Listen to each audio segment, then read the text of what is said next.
ನಮಸ್ತೆ ಹ್ಯಾಪಿ ಲೈಫ್ಗೆ ಸ್ವಾಗತ. ಇವತ್ತು 28ನೇ ತಾರೀಕು ಶುಕ್ರವಾರ.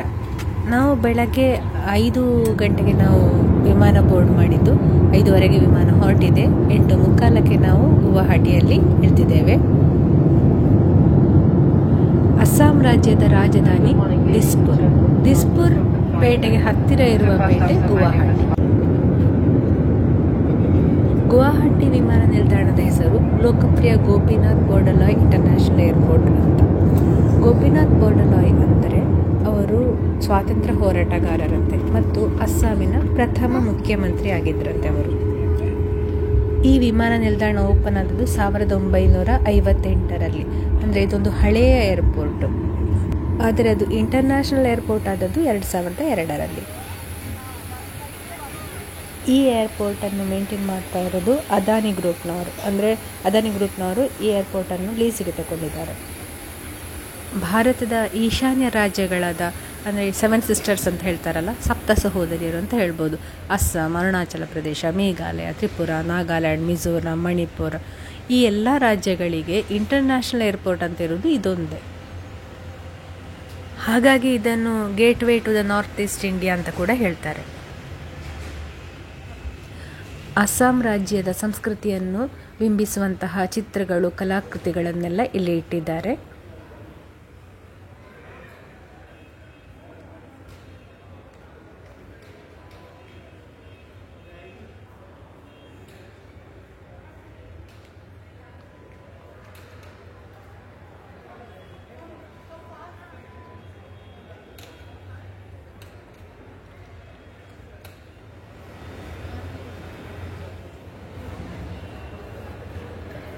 ಈ ದಿನ ಇಡೀ ಗುವಾಹಟಿಯಲ್ಲೇ ನಾವು ಇದ್ದು ಗುವಾಹಟಿಯಲ್ಲಿ ನೋಡುವಂಥ ಜಾಗವನ್ನೆಲ್ಲ ನೋಡಿ ಈ ದಿನ ಇಲ್ಲೇ ಹಾಲ್ಟ್ ಮಾಡಿ ನಾಳೆ ನಾವು ಅರುಣಾಚಲ ಪ್ರದೇಶಕ್ಕೆ ಹೊರಡುವಂಥದ್ದು.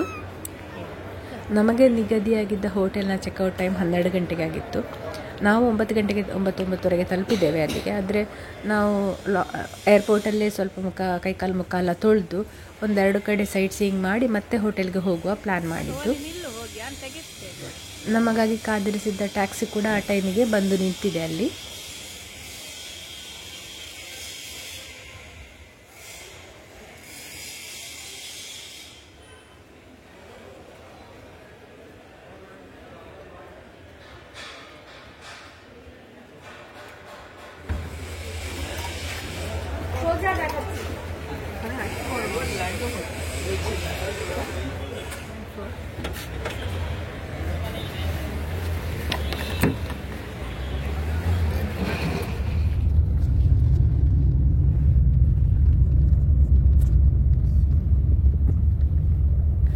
ನಮಗೆ ಬೆಳಗಿನ ತಿಂಡಿ ಆಗಿರಲಿಲ್ಲ ಅಷ್ಟೊತ್ತಿಗೆ. ಹಾಗೆ ನಾವು ಮೊದಲು ಒಂದು ಹೋಟೆಲ್ಗೆ ಹೋಗಿ ಬೆಳಗಿನ ಉಪಹಾರ ಮುಗಿಸಿದೆವು.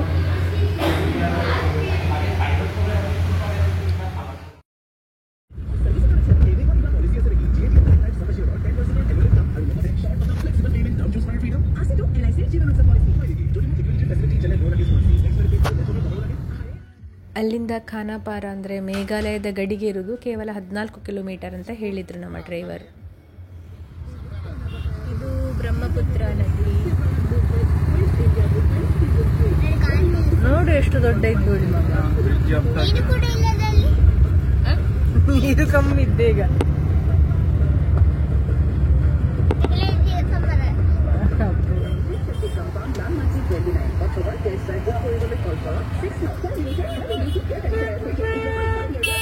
ಇಲ್ಲಿ ನಾವೀಗ ಬೋಟ್ ಸರ್ವಿಸಿಗೆ ಹೋಗ್ತಾ ಇದ್ದೇವೆ. ನಮ್ಮನ್ನು ಕರ್ಕೊಂಡು ಬಂದ ಕಾರಿನ ಡ್ರೈವರು ನಮಗೆ ಗೈಡ್ ಮಾಡ್ತಾ ಇದ್ದಾರೆ. ಅವರು ನಾವೀಗ ಬೋಟಿನಲ್ಲಿ ಉಮಾನಂದ ದೇವಸ್ಥಾನಕ್ಕೆ ಹೋಗ್ಲಿಕ್ಕಿದ್ದೇವೆ.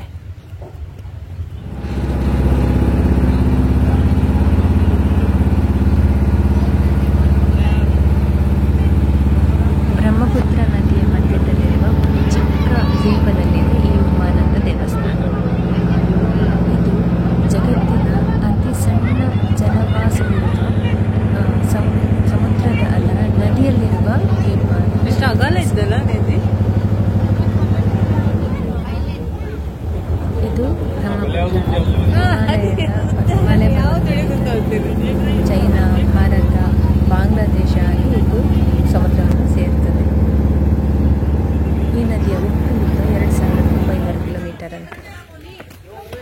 ಉಮಾನಂದ ದೇವಸ್ಥಾನಕ್ಕೆ ಹೋಗಲಿಕ್ಕೆ ಇಲ್ಲಿ ಫೆರಿ ಸರ್ವಿಸ್ ಉಂಟು. ನಾವು ದೋಣಿಯಲ್ಲಿ ಕೂತು ಒಂದು 1/4 ಗಂಟೆ ಹೋಗ್ಲಿಕ್ಕೆ ಉಂಟು. ಈ ದ್ವೀಪ ಅಂದರೆ ಒಂದು ಚಿಕ್ಕ ಬೆಟ್ಟ ಅಂತ ಹೇಳ್ಬೋದು. ಇದು ಮೆಟ್ಲು ಹತ್ತಿ ಹತ್ತಿ ಹೋಗಬೇಕು ಈ ದೇವಸ್ಥಾನಕ್ಕೆ. ಉಮಾನಂದ ಅಂದರೆ ಶಿವನಿಗೆ ಸಂಬಂಧಿಸಿದ ದೇವಸ್ಥಾನ. ಇದರ ಸುತ್ತಮುತ್ತ ಒಂದು ಹನುಮಾನ್ ಗುಡಿ ಉಂಟು, ಮತ್ತೊಂದು ಹರಗೌರಿ ದೇವಸ್ಥಾನ ಉಂಟು, ಒಂದು ಚಿಕ್ಕ ಚಿಕ್ಕ ಗುಡಿಗಳುಂಟು ಆಚೆ ಈಚೆ. ಇಲ್ಲಿ ದೋಣಿಯಲ್ಲಿ ಹೋಗಲಿಕ್ಕೆ ಪರ್ ಹೆಡ್ 200 ರೂಪಾಯಿ ಕೊಡಬೇಕಾಗ್ತದೆ. ಚಿಕ್ಕ ಮಕ್ಕಳಿಗೆ ಟಿಕೆಟ್ ಇಲ್ಲ.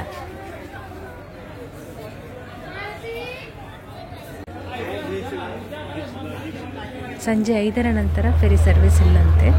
ಬೆಳಿಗ್ಗೆ 9-9ವರೆಗೆ ಓಪನ್ ಆಗ್ತದೆ.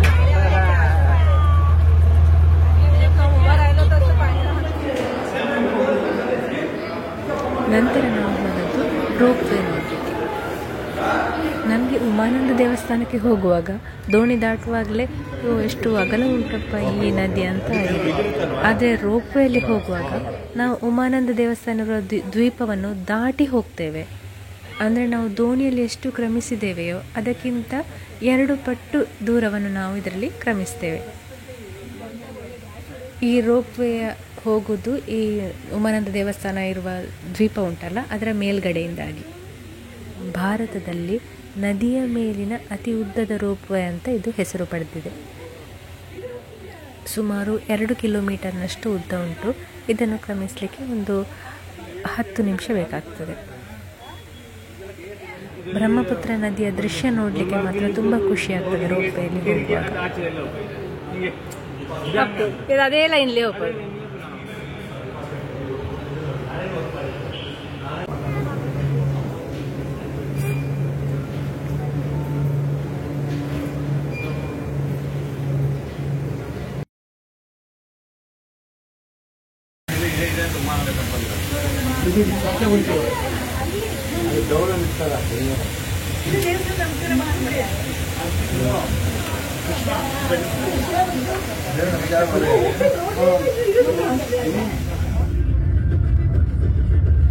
ಇದೆಲ್ಲ ನೋಡುವಷ್ಟು ಹೊತ್ತಿಗೆ 1:12 ಆಗಿತ್ತು.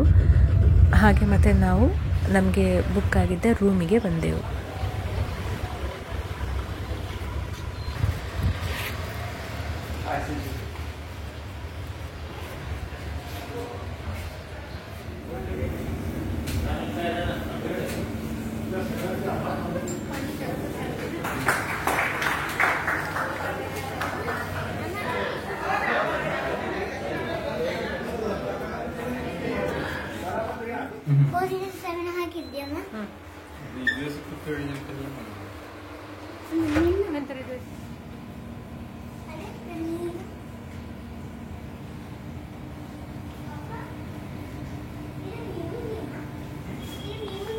ಮ್ಯೂಸಿಯಂ ಏನಾಗಿತ್ತಲ್ಲ ಮಗ.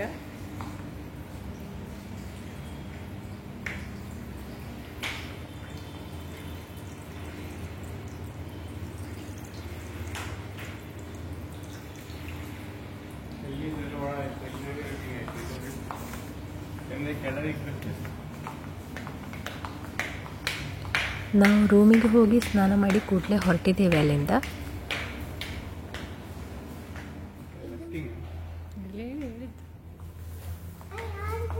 ಯಾರೂ ಇಲ್ಲ ಇಲ್ಲಿ. ಈಗ ನಾವು ಸ್ವಲ್ಪ ಬೇಗ ಬಂದಿದ್ದೇವೆ. ನಾವು ಬೆಳಗ್ಗೆ ಗುವಾಹಟಿಗೆ ತಲುಪಿ ಮತ್ತು ಏರ್ಪೋರ್ಟಲ್ಲಿ ನಾವು ಸ್ವಲ್ಪ ಫ್ರೆಶ್ ಅಪ್ ಆಗಿ ಮತ್ತೆ ಅಲ್ಲಿಂದ ಉಮಾನಂದ ದೇವಸ್ಥಾನಕ್ಕೆ ಹೋಗಿದ್ದೇವೆ.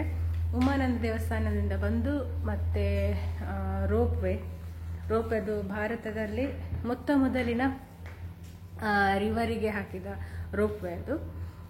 ಅಲ್ಲಿಂದ ಮತ್ತೆ ನಾವೀಗ ರೂಮಿಗೆ ಬಂದು ಸ್ವಲ್ಪ ಫ್ರೆಶ್ ಅಪ್ ಆಗಿ ಈಗ ಇಲ್ಲಿ ಕೆಳಗೆ ಅದೇ ಲಾಡ್ಜಿನ ಕೆಳಗೆ ಇಲ್ಲಿ ಡೈನಿಂಗ್ ಏರಿಯಾ ಉಂಟು, ಅಲ್ಲಿಗೆ ಬಂದಿದ್ದೇವೆ. ಸ್ವಲ್ಪ ಏನಾದರೂ ತಿಂದು ನಾವಿನ್ನು ಕಾಮಾಖ್ಯ ದೇವಸ್ಥಾನಕ್ಕೆ ಹೋಗ್ತೇವೆ. ಈಗ 12:15 ಆಯ್ತಷ್ಟೇ. ಹಾಗೆ ಇಲ್ಲಿ ಯಾರೂ ಇಲ್ಲ ನೋಡಿ, ಖಾಲಿ ಉಂಟು. ನಾವು ಸ್ವಲ್ಪ ಏನಾದರೂ ಊಟ ಏನಾದರೂ ಮಾಡಿ ನಾವಿನ್ನೀಗ ಕಾಮಾಖ್ಯ ದೇವಸ್ಥಾನಕ್ಕೆ ಹೋಗ್ತೇವೆ.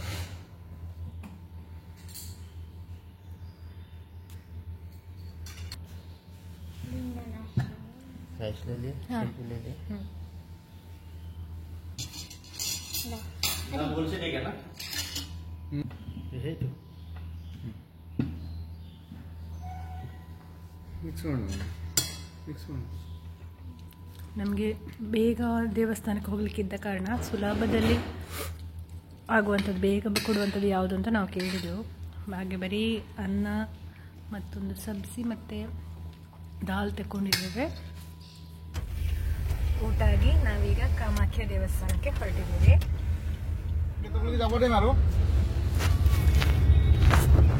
আপনার নাম্বারটা দিয়ে পঠাম। আচ্ছা ঠিক আছে, আপনি এই করে নেবো, কালেক্ট করে নেবো। ঠিক আছে, 15 जी का नंबर ले लीजिए।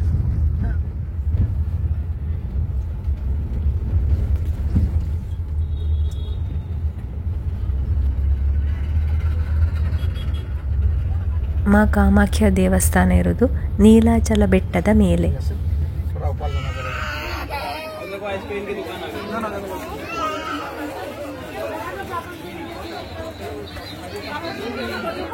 ನಾವೀಗ ಮಾ ಕಾಮಾಖ್ಯ ದೇವಸ್ಥಾನಕ್ಕೆ ಹೋಗ್ತಾ ಇದ್ದೇವೆ.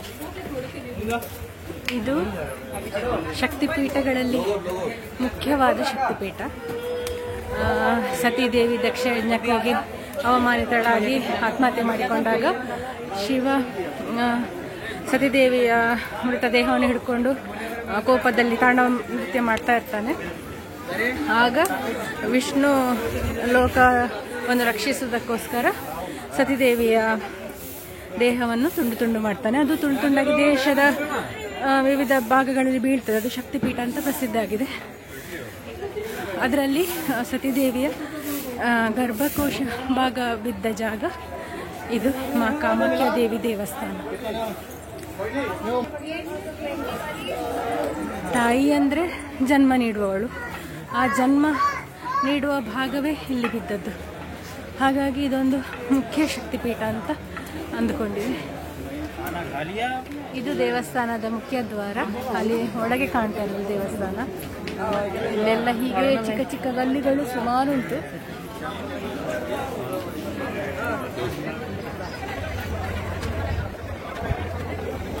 ಇಲ್ಲಿ ಒಳಗೆ ಹೋಗಲಿಕ್ಕೆ ಟಿಕೆಟ್ ತಗೊಳ್ಬೇಕು. ಫ್ರೀ ಟಿಕೆಟ್ ಅಂದರೆ ಜನರಲ್ ಲೈನ್.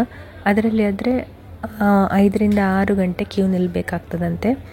ನಾವು VIP ಎಂಟ್ರಿ ತಗೊಂಡದ್ದು. ಅದಕ್ಕೆ ಪರ್ ಹೆಡ್ 500 ರೂಪಾಯಿ. VIP ಎಂಟ್ರಿಗೂ ಸ್ವಲ್ಪ ಹೊತ್ತು ಬೇಕಾಗ್ತದೆ. ಅಷ್ಟೊಂದು ಸಮಯ ನಿಮ್ಮಲ್ಲಿ ಇಲ್ಲ ಅಂತ ಹೇಳಿ ಆದರೆ ಗೇಟ್ ನಂಬರ್ 2 ಮೂಲಕ ಒಳಗೆ ಹೋದರೆ ಅಲ್ಲಿ ಮುಖದರ್ಶನ ಅಂತ ಒಂದು ಕಡೆ ಬಾಗಿಲುಂಟು. ಅಲ್ಲಿದ್ದರೆ ದೇವಿಯ ಬಿಂಬದ ದರ್ಶನ ಆಗ್ತದೆ. ಆದರೆ ಒಳಗೆ ಹೋದರೆ ದೇವಿಯ ಬಿಂಬದ ಹಿಂದಿನ ಬದಿಯಲ್ಲಿ ನಿಜವಾದ ಅಲ್ಲಿ ಮೂರ್ತಿ ಅಂತ ಇಲ್ಲ, ಒಂದು ಯೋನಿಯ ಶೇಪಿನೊಂದು ಅಲ್ಲಿಂದ ನೀರು ಬರ್ತಾ ಇರ್ತದೆ. ಅಲ್ಲಿ ಮುಟ್ಟಿ ನಮಸ್ಕಾರ ಮಾಡಲಿಕ್ಕೆ ಸಿಗ್ತದೆ. ಇಲ್ಲಿನ ವಿಶೇಷ ಅಂತಂದರೆ ಅಲ್ಲಿ ನೀರು ಬರ್ತಾ ಇರ್ತದಲ್ಲ, ಅದು ಸರಿಯಾಗಿ ನೀರಿನ ಬಣ್ಣವೇ ಇರ್ತದೆ. ವರ್ಷದಲ್ಲಿ 3 ದಿನ, ಅದು ಜೂನ್ ಜುಲೈ ತಿಂಗಳಲ್ಲಿ ಬರ್ತದೆ. ಆ ದಿನ ದೇವಿ ಮುಟ್ಟಾಗ್ತಾಳೆ ಅಂತ ಲೆಕ್ಕ ಅಂತೆ. ಆ ದಿನ ನೀರು ಕೆಂಪಾಗಿರ್ತದೆ. ಆ 3 ದಿನ ನೀರು ಕೆಂಪಾಗಿರ್ತದೆ. ಆವಾಗ ಗರ್ಭಗುಡಿ ಕ್ಲೋಸ್ ಮಾಡ್ತಾರೆ, ಅಲ್ಲಿ ಒಳಗೆ ಹೋಗಲಿಕ್ಕೆ ಬಿಡೋದಿಲ್ಲ. 4ನೇ ದಿನ ಅಂಬುಬಚಿ ಮೇಳ ಅಂತ ಗೌಜಿ ಜಾತ್ರೆ ಎಲ್ಲ ಆಗ್ತದಂತೆ. ತುಂಬ ಜನ ಸೇರ್ತಾರಂತೆ. ಆಗ ಒಂದು ದೊಡ್ಡ ಬಿಳಿ ಬಟ್ಟೆಯನ್ನು ಗರ್ಭಗುಡಿಯಲ್ಲಿ ಇರ್ತಾರಂತೆ, ಅಲ್ಲಿ ನೀರು ಬರುವ ಜಾಗದಲ್ಲಿ. ಅದು 4ನೇ ದಿನ ಬಾಗಿಲು ಓಪನ್ ಮಾಡುವಾಗ ಅದು ಫುಲ್ಲು ಕೆಂಪು ಬಣ್ಣ ಆಗಿರ್ತದಂತೆ. ಆ ಬಟ್ಟೆಯನ್ನು ಒಣಗಿಸಿ ಅದನ್ನು ಪ್ರಸಾದ ರೂಪದಲ್ಲಿ ತುಂಡು ತುಂಡು ಮಾಡಿ ಕೊಡ್ತಾರಂತೆ. ರಕ್ತವಸ್ತ್ರ ಅಂತ ಹೆಸರಂತೆ. ಅದು ಮನೆಯಲ್ಲಿದ್ದರೆ ಯಾವುದೇ ನೆಗೆಟಿವ್ ಎನರ್ಜಿ ಮನೆಯೊಳಗೆ ಬರುವುದಿಲ್ಲ ಅಂತ ನಂಬಿಕೆ. ಇಲ್ಲಿ ಪ್ರಾಣಿ ಬಲಿ ಒಂದು ವಿಶೇಷ. ಕುರಿಗಳು, ಪಾರಿವಾಳ ಎಲ್ಲ ಬಲಿ ಕೊಡಲಿಕ್ಕೆ ಅಂತ ಅಲ್ಲಿ ತಂದು ಬಿಡ್ತಾರೆ. ಆದರೆ ಹೆಣ್ಣು ಪ್ರಾಣಿಯನ್ನು ಕೊಡುವುದಿಲ್ಲಂತೆ. ಎಲ್ಲ ಗಂಡು ಮರಿಗಳೇ, ಗಂಡು ಆಡಿನ ಮರಿ ಎಲ್ಲ. ಹೆಣ್ಣು ಪ್ರಾಣಿಯನ್ನು ಕೊಡುವ ಕ್ರಮ ಇಲ್ಲಂತೆ ಇಲ್ಲಿ.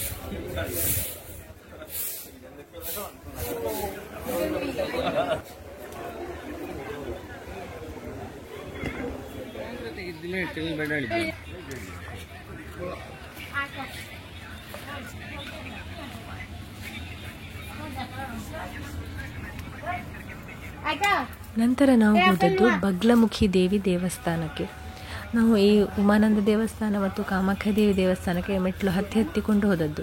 ಈ ಬಗ್ಲಮುಖಿ ದೇವಿ ದೇವಸ್ಥಾನಕ್ಕೆ ನಾವು ಮೆಟ್ಲು ಇಳ್ಕೊಂಡು ಹೋಗಬೇಕಾಗ್ತದೆ. ಈ ದೇವಸ್ಥಾನದ ಬಗ್ಗೆ ವಿಶೇಷ ಅಂತ ನನಗೆ ಗೊತ್ತಿಲ್ಲ. ಇಲ್ಲಿ ದೇವರ ಮೂರ್ತಿ ಅಂತ ಏನೂ ಇಲ್ಲ. ಒಂದು 25 ಫೀಟ್ ಉದ್ದಕ್ಕೆ ಒಂದು 10-15 ಫೀಟ್ ಎತ್ತರಕ್ಕೆ ದೊಡ್ಡ ಬರೆ ಉಂಟು, ಒಂದು ಚಾರೆ ಆಗಿರುವ ಬರೆ. ಆ ಬರೆಯನ್ನೇ ಪೂಜೆ ಮಾಡ್ತಾರೆ. ಅಲ್ಲಿಂದ ನೀರು ಜಿನುಗ್ತಾ ಇರ್ತದೆ ಇಡೀ ಬರೆಯಲ್ಲಿ. ಕಾಮಾಖ್ಯ ದೇವಸ್ಥಾನದಲ್ಲಿ ಎಲ್ಲಿ ನೋಡಿದರೂ ಕೆಂಪು ಬಟ್ಟೆ, ಕೆಂಪು ಹೂವು ಇದ್ದರೆ, ಬಗಲಮುಖಿ ದೇವಸ್ಥಾನದಲ್ಲಿ ಎಲ್ಲಿ ನೋಡಿದರೂ ಹಳದಿ ಬಣ್ಣ ಇತ್ತು. ಹಳದಿ ಬಟ್ಟೆಗಳು ಎಲ್ಲೆಲ್ಲಿಯೂ ಕಾಣಲಿಕ್ಕೆ ಸಿಗ್ತಾ ಇತ್ತು.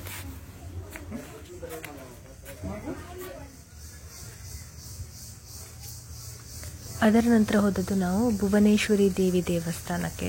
ಅದು ತುಂಬ ಎತ್ತರದಲ್ಲಿರುವ ದೇವಸ್ಥಾನ. ಈ ದೇವಸ್ಥಾನದ ಕುರಿತು ಕೂಡ ಹೆಚ್ಚಿನ ಮಾಹಿತಿ ನನಗಿಲ್ಲ, ಆದರೆ ತುಂಬ ಚಂದದ ಜಾಗದಲ್ಲಿತ್ತು ಅದು. ನಾವು ಕೈ ಮುಗಿದು ಅದರ ಹಿಂದಿನ ಬದಿಗೆ ಹೋದೆವು. ಹಿಂದೆ ತುಂಬ ಗಾಳಿ ಬೀಸ್ತಾ ಇತ್ತು ಮತ್ತು ಚಂದ ಇಡೀ ಗುವಾಹಟಿಯ ವ್ಯೂ ಕಾಣ್ತಾ ಇತ್ತು ಅಲ್ಲಿಂದ.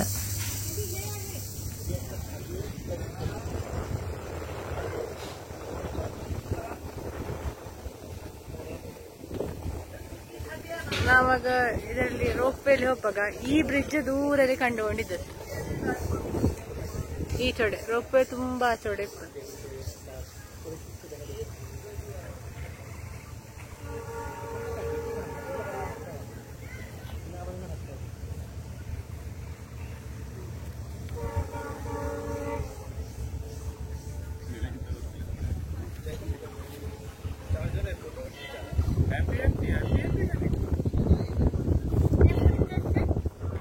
ಇಲ್ಲಿಗೆ ನಮ್ಮ ಈ ದಿನದ ಗುವಾಹಟಿ ಸೈಟ್ ಸೀಯಿಂಗ್ ಮುಗಿಯಿತು. ಅಂದ ಹಾಗೆ ಗುವಾಹಟಿ ಅಂದರೆ ಅಸ್ಸಾಮಿ ಭಾಷೆಯಲ್ಲಿ ಅಡಿಕೆ ಅಂಗಡಿ ಅಂತ ಅರ್ಥ ಅಂತೆ. ಗುವಾ ಅಂದರೆ ಅಡಿಕೆ, ಹಾಟಿ ಅಂದರೆ ಅಂಗಡಿ ಅಂತ ಅರ್ಥ ಅಂತೆ. ನಾವು ಅಡಿಕೆ ತೋಟದವರು. ಅಡಿಕೆ ತೋಟದಿಂದ ಅಡಿಕೆ ಅಂಗಡಿಗೆ ಬಂದ ಹಾಗೆ ಆಯಿತು. ಬ್ರಹ್ಮಪುತ್ರ ನದಿ, ಎಲೆಕ್ಟ್ರಿಸಿಟಿ ಬಸ್ಸುಗಳು, ಸೈಕಲ್ ಗಾಡಿಗಳು ಇವುಗಳನ್ನೆಲ್ಲ ನೋಡ್ತಾ ನಾವು ನಮ್ಮ ರೂಮಿಗೆ ಮರಳಿದೆವು. ಮತ್ತೊಂದು ವಿಶೇಷ ಅಂತ ಅನಿಸಿದ್ದು ನನಗೆ, ಎದುರಿನಿಂದ ಬೈಕ್ ಮತ್ತು ಹಿಂದಿನಿಂದ ರಿಕ್ಷಾದಾಗಿ ಕಾಣುವ ಒಂದು ವಾಹನ. ಅಂತೂ ಇವತ್ತಿಡೀ ನಮ್ಮನ್ನು ಗುವಾಹಟಿ ಸುತ್ತಿಸಿದ ಗೋಕುಲ್ಗೆ ಬಾಯ್ ಮಾಡುವಲ್ಲಿಗೆ ಇವತ್ತಿನ ನಮ್ಮ ದಿನ ಮುಗಿಯಿತು. ಇವತ್ತು ಶುಕ್ರವಾರ 28ನೇ ತಾರೀಕು. ಇವತ್ತಿನ ದಿನ ಗುವಾಹಟಿ ಸೈಟ್ ಸೀಯಿಂಗಲ್ಲಿ ಮುಗಿಯಿತು. ಆದಷ್ಟು ನಾನು ವಿಡಿಯೋವನ್ನು ಕವರ್ ಮಾಡಿದ್ದೇನೆ. ವಿಡಿಯೋವನ್ನು ಕೊನೆ ತನಕ ನೋಡಿದ್ದಕ್ಕಾಗಿ ಧನ್ಯವಾದಗಳು.